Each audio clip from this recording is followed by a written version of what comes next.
Good morning everyone, I am Nishit and I am here to talk about the problems faced by students in virtual platform. And I would like to express my special thanks to my English teacher Sudha ma'am and respected principal ma'am Bharti Bhagwani, and who gave me this golden opportunity to talk about this topic. And our first interview is our principal teacher Bharti Bhagwani. Good morning, ma'am. Good morning. Good morning. How are you all? We are We good, are ma'am. How are you? All good, thank you. So today we are here for answers to certain questions which are very prevalent in today's age. Like after the pandemic, a lot of things have changed, and we need your opinion. We took students' opinion yesterday. We took an interview of a child, of a student of GGS, and now we need your opinions on the same questions. So we'll start. So the first question is: in the initial stages of the pandemic, how did you plan and manage everything? Okay, so in the initial stages of pandemic, first of all, we were not aware that this pandemic will continue so long. Okay, but we decided that our learning cannot stop. Our children cannot stop their learning in spite of being at home. So we immediately took over and we identified certain areas related to technology which will be required to conduct online classes. And then the teachers were trained. Okay, so after the teachers were trained, they started taking classes. And when they started taking classes, we saw that what are the challenges that are faced by the teacher, because you should understand a teacher who was never into technology, who never knew this virtual mode of teaching, had to suddenly switch from her offline classes to her online classes. So when it comes to hardware, when it comes to the virtual mode or the platform that we were using, when it comes to the teaching aids that were required, when it comes to how to address the children with their doubts in their class, how to see that every child's learning is achieved to maximum level. Considering all these things, a lot of hand holding was done of the teachers, regular training, and more than training, regular observations. Observations were done on daily basis by a team of experts here who were perfect with technology and who were also aware of the knowledge and the level of knowledge that has to deliver to the children. So I think this is the most important advantage that we have, that we all stood up together, worked as a team. Handhold, here I would not say we were here to find faults in each other, but we were just hand holding each other, taking help of each other, and this is how we overcome these challenges that came in our way in the beginning. And then slowly, we did not think of when this pandemic is going to, end. But we understood that now this is going to be there with us for some time and our online classes will continue. So we just went into the flow, and I think the teachers of GGIS have done a wonderful, work by the efforts that they have been pouring in.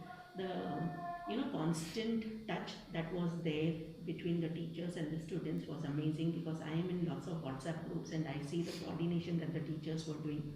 I think, and the parents, and most important is the parents supported us in this, their effort and their cooperation also. So that is why I tell that it was a team effort of all the stakeholders in the school.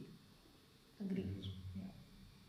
So the second question is, we recently read a survey which said that the workload of a lot of people has increased during the pandemic. Do you think that's true? Yes, it is true. See, work from home is not an easy task. The expectations are that if you work from home, you have to be constantly, be with the people or with whomever you are associated with. So a lot of work has increased. Where the teacher used to address the children in the class, now being on WhatsApp, the expectations of the parents increased. The expectations of the the core team in the school also increased. It's not only the teacher who was teaching a child, but I could see that the parents were also on that platform observing her. So she had the parent also who was there, and they were ready to give her a feedback that you should do this, you should do this. But then the teacher had to, face so many challenges also. So if this was a platform where she had to prove not only to the children but to the parents also who were so active and on the platform, I think that increased the work. The most important work of the teacher increased when she had to do online corrections. See, the online corrections, whether it is the work of the child or whether it is the assessment papers, the online correction takes a lot of time. And because of this letter, there are a lot of physical challenges that I see that the teachers are facing with related to their eyes, with related to their, the problems related to the sitting posture, because I see that the posture of the teachers sometimes, is ignored. And as a human being, because we tend to continuously sit for hours in a position and we ignore our posture also. And they are in an age where they need to take care. So I think yes, this is a challenge to everyone. So our topic was problems faced by students in a virtual platform. That was our main topic, Okay. and all the questions are revolving around that topic. And the next question is, what is your opinion on this topic? Like, what problems do you think everyone has? Like, in this question is specifically students have faced in this virtual platform. See, students now they need always a one-to-one connect with the teachers. Now there are students who are very open. There are students who are not very open. Okay, they are not very open in an open classroom also. So the problem that they faced was how to talk to the teacher, how to approach the teacher. What will my peers think of me? Will the teacher acknowledge me in the classroom? And by chance, if he or she raised a question and he was not acknowledged, there again, comes a sense that or understanding that, oh, my teacher ignored me. Okay.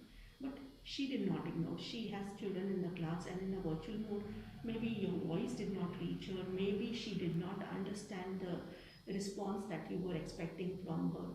So this is one challenge that I see, that children expect their teachers to be responsive to them. The second challenge I saw was this virtual world was open to them. So, especially the children between an age group of 12 and above, I saw a lot of distractions because this world is open to them. They had WhatsApp groups made with their friends, and then instead of the teacher teaching, they were doing something else, either listening to music, some other music, or all switching off their video and not responding to the teacher. That has created a different kind of addiction, I will tell, in the children. In addition to this, the children who were on the screen and whose eyes are sensitive, they who already had some problem with their eyesight, some of the children were affected by their eyesight because they were very focused. And after the school also, they were constantly focused on the screen by completing the assignments, which the school never wanted them to do that. The school wanted them to read their textbook and answer the assignments. But these are the challenges that I saw in the children, and especially in the children where I see, the change in their hormones and the change. So this change, when it is an offline school and the teachers are with them, this change is handled in a much more better. Now here the child was left alone. So this change has affected the children in many ways. So overall, I see where we used to talk to children that you cannot use mobile phones in the school, you cannot do anything on the mobile phones, and now they were with 24 hours on mobile phone. So the control expecting from these children is very difficult because after all they are children. Exactly. Okay, so this is the most important challenge I feel. Now when they come to school, coming out of this will take time.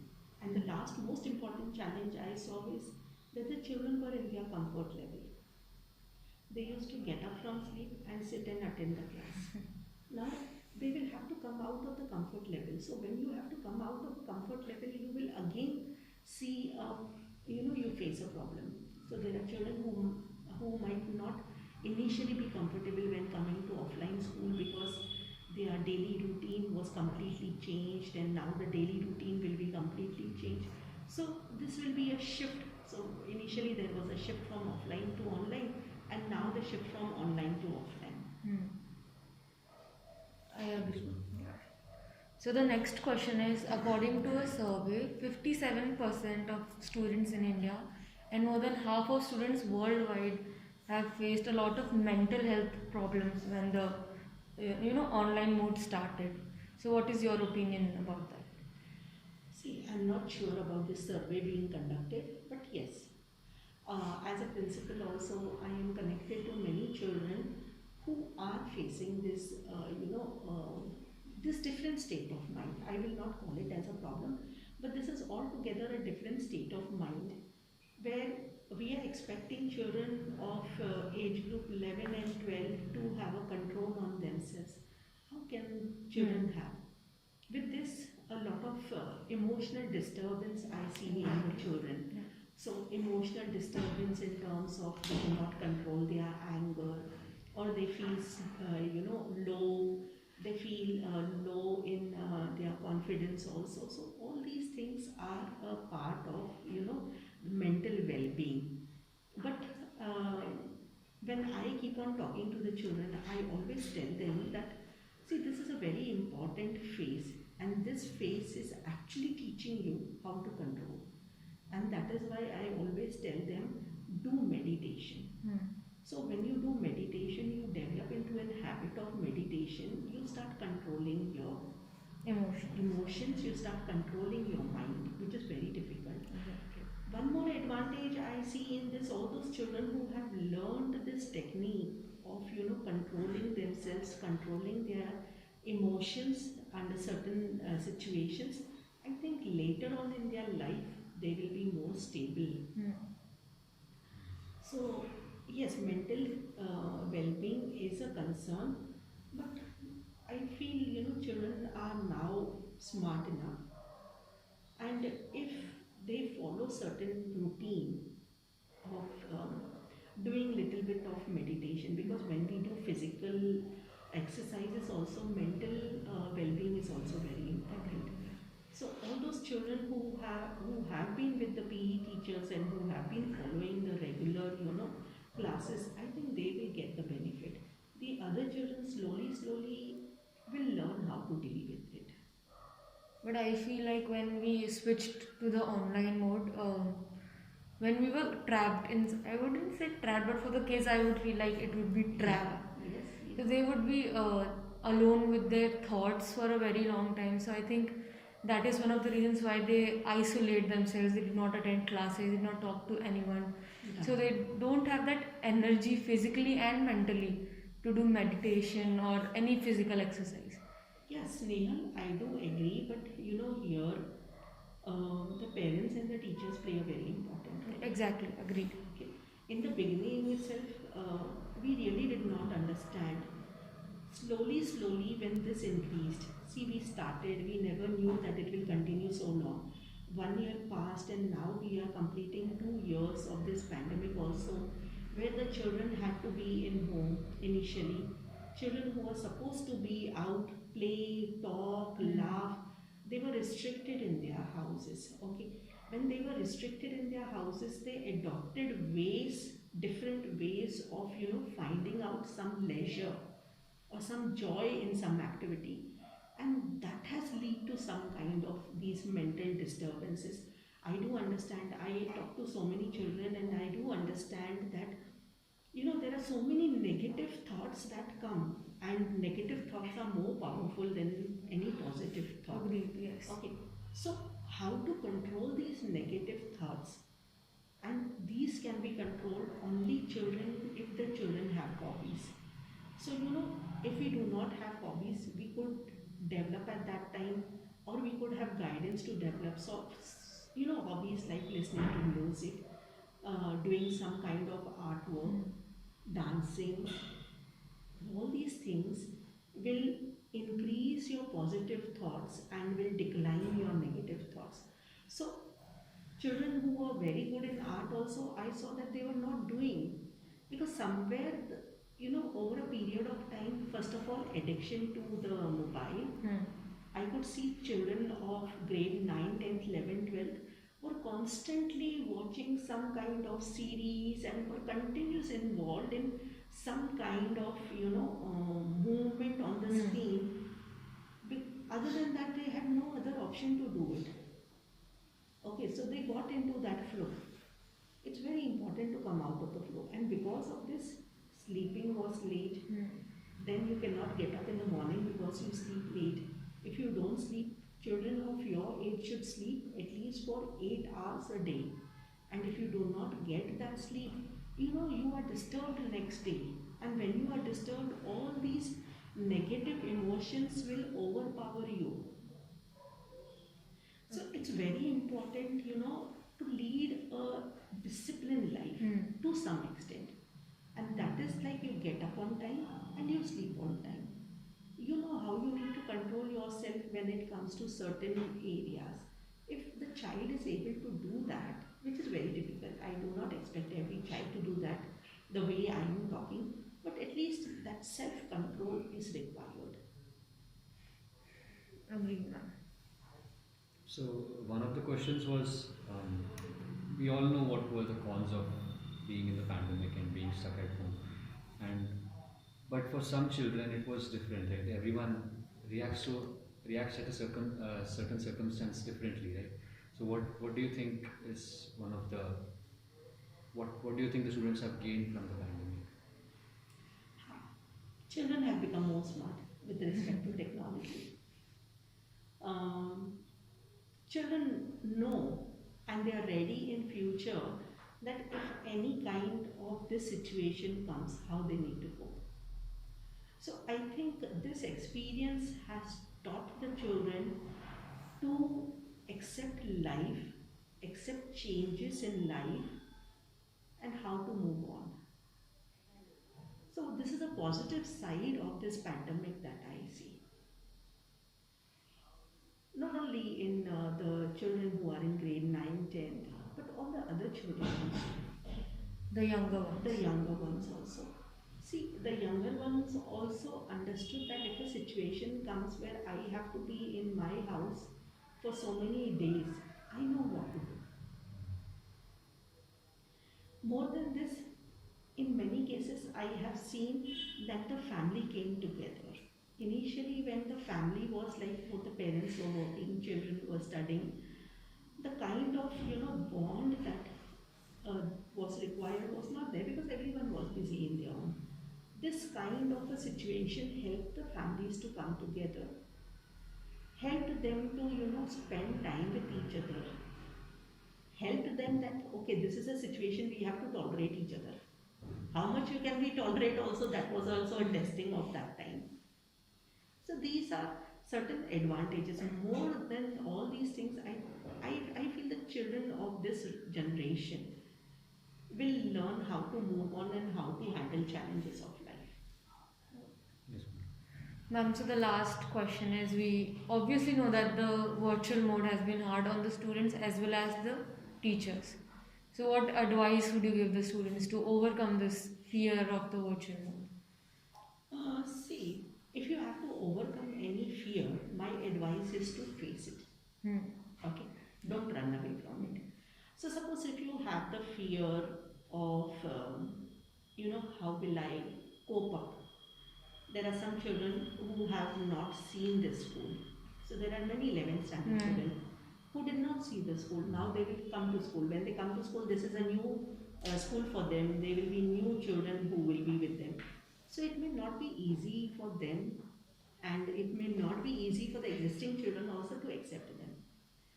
So my advice to everyone is, it's okay. That was a phase that is passed down. Now you need to back to normal. Back to normal means you need to meet, you need to face each other, you need to talk to each other, and there will be some judgments about you also. It's okay, ignore. the thing that I always tell the children, and I repeat the same thing again, that you are an individual child, you are a unique personality, don't compare yourself. And by chance, if you are being compared, also ignore it. We all have certain, strengths, and we all have certain weaknesses. It's okay.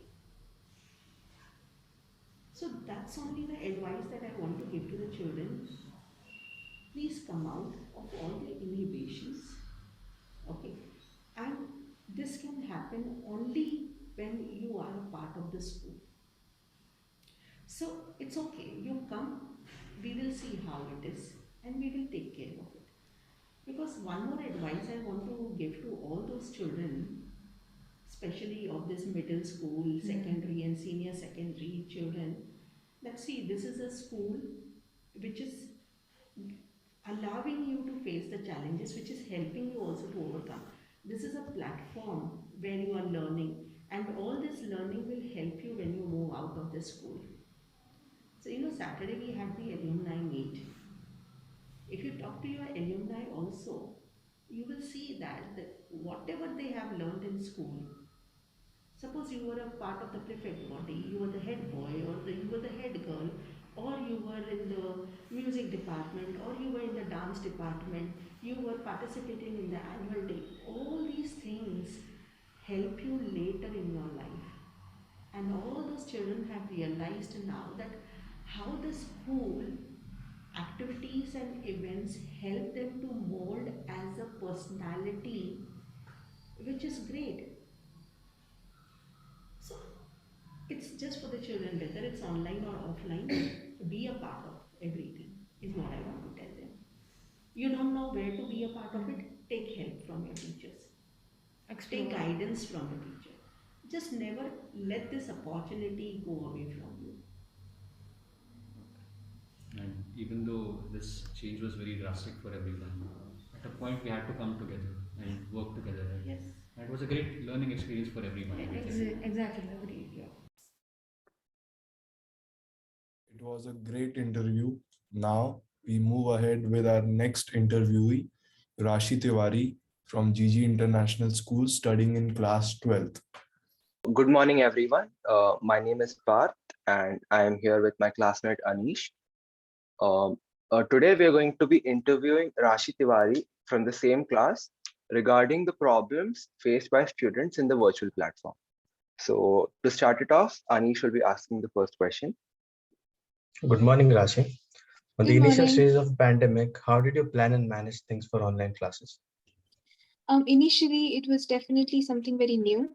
We were not prepared for it, and it was difficult because we had suddenly changed from our regular routine to sitting alone at home. But then I scheduled my day, the whole day, because it was important. And I used to wake up every day early in the morning to study because self-study was something very important during this pandemic, because online teaching was not as effective as it would be if it was offline. Then take a break for an hour or something and then get back to classes and stuff. Uh, Attend my school, attend my tuitions, and then sit at night for another session of self study. And something that was important was I used to take some time off with all the studies and still sit with my family because I needed some refreshment.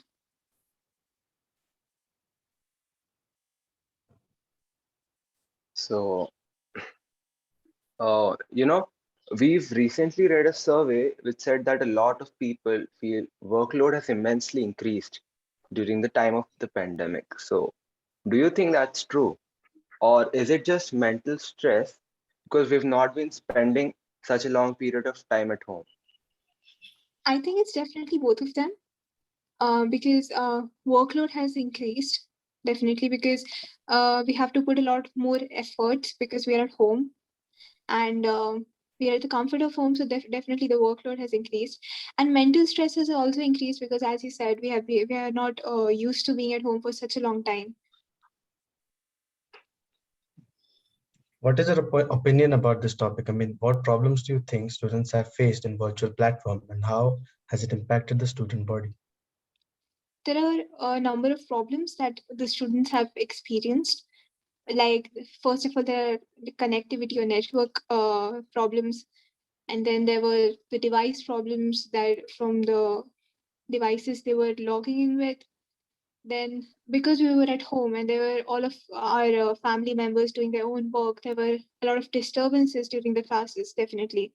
And there was a lot of distractions because we were at home and not at school. So, yeah.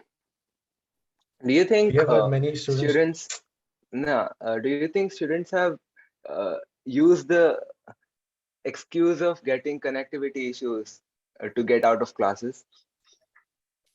I think they have, like, it's true, they might have to. With personal opinion about it.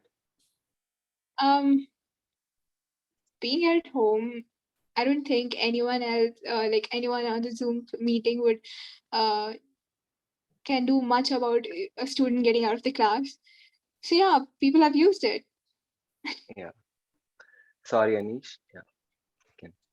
We have heard many students talk about problems like stress, fear, anxiety, and other mental health issues. Was this one of them?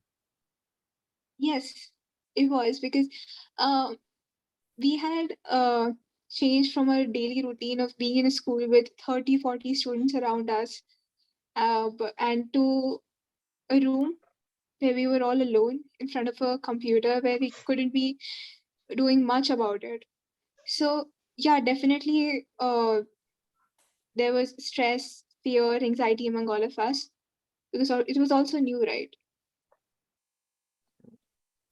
So, according to another survey, 57% of students all over India and more than half students worldwide have strongly agreed that they have faced issues related to mental health, and they've a lot of them have been giving up on doing stuff regarding schools, work given.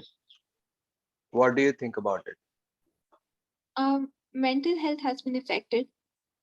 It's quite obvious because, as I said, we haven't been at home for this long. We are students. We used to be uh, a part of a big group. We used to meet new people every day. But all of a sudden, we were forced to sit in a room all alone and talk to nobody else. We couldn't go out. We couldn't meet people. So definitely, mental health is something that has been affected severely for some people. It We might, have we have heard no, I'm sorry. we Go have ahead. heard a lot of cons about this virtual platform, but if you were to state one or few good things about this platform, what would it be? Um, there has been a lot of pros to this as well. So in a normal day, if there wasn't a pandemic and I was sick, I had to skip the whole day in a school, miss out on everything. But being virtual, like attending classes virtually, I don't have to skip on a whole day. I could be sick and I could be attending classes. And also, my traveling time has been cut down because I don't have to travel anymore. It won't be as hectic as it used to be.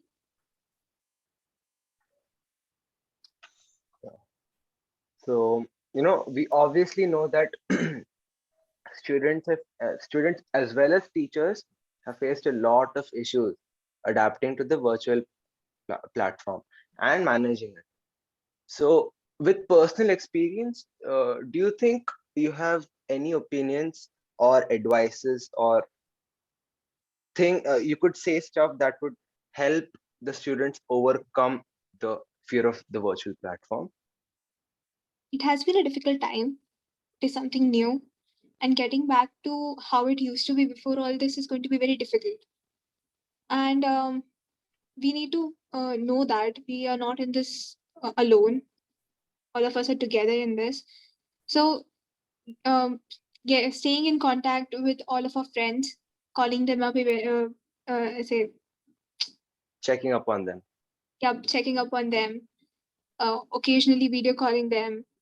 And also, we need to take breaks and take things in our own pace, because that's also very important. Because, as I said, it is affecting us mentally. So, we need to take breaks, have refreshments as we would have done if it was offline or something.